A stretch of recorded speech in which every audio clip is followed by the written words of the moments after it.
For almost 10 years, my mom risked her life going back and forth between North Korea and China to make money to keep us alive. But in November of 2004, my mom left North Korea for the last time. After telling me she would return in a few days, weeks turned into months, and I knew something was wrong. I decided to escape North Korea to find her, leaving my grandma and my friends behind.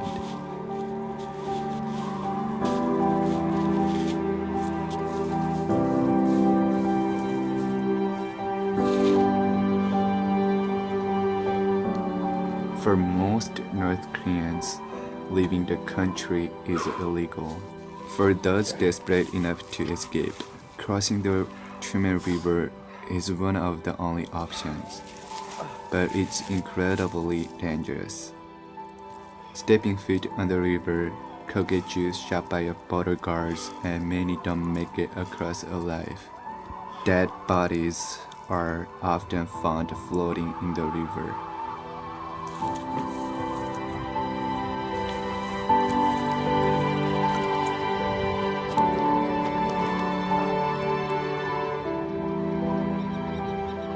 Five months after my mom left, I snuck out in the middle of the night in the freezing cold.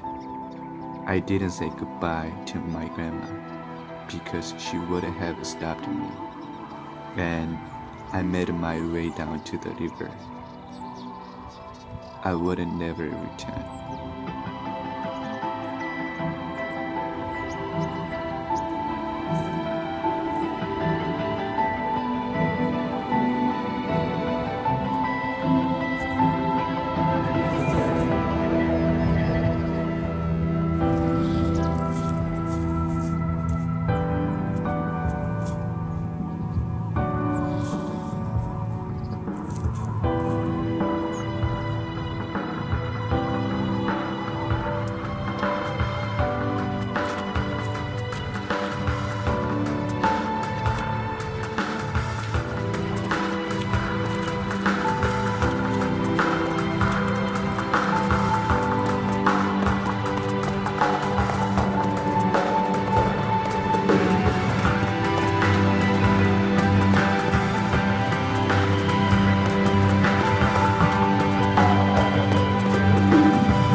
Perception is an invisible force, one that lives in our minds.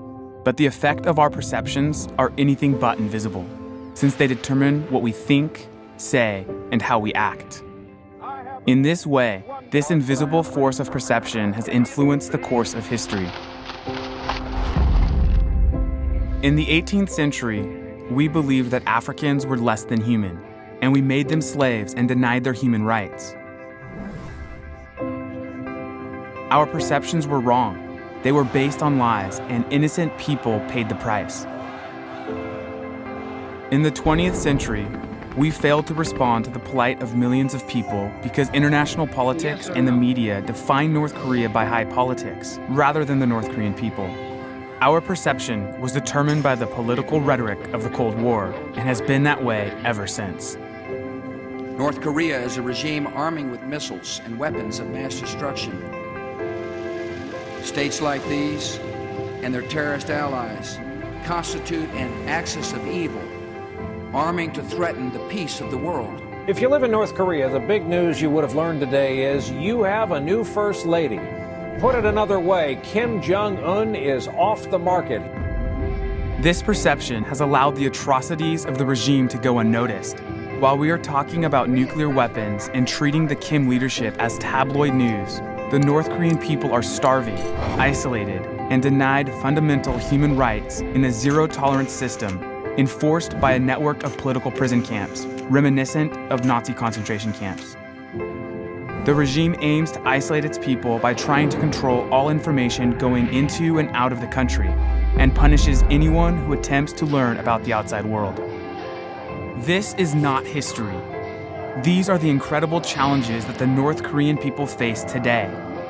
But the world has neglected this, instead allowing politics to define North Korea. In order to survive, the North Korean people have created illegal markets to provide themselves and others with food and goods that the government can no longer supply. These markets have undermined the power of the regime and are also serving as hubs for the spread of new information and technologies like DVDs and cell phones, which are modernizing and opening up North Korean society from below. Together, these people-driven events are spreading new ideas and creating new pressures for change, challenging the regime's ability to keep the people isolated. Shift is happening in North Korea. This is what we should be talking about. This is what the media should be reporting on, and this is what politicians should be focused on. Why? Because more attention on the nuclear weapons stalemate or the North Korean regime is not going to lead to solutions. Shifting the way the public thinks about North Korea allows for far more progress to be made. The North Korean people can be supported. We can help empower their efforts to push for change and increasing freedoms, and their stories can be told wide and far until North Korea is defined by its people. If we, in the outside world, shift our focus from the high politics to the people and come alongside them in their struggle, then liberty in North Korea will not be impossible. It will be inevitable.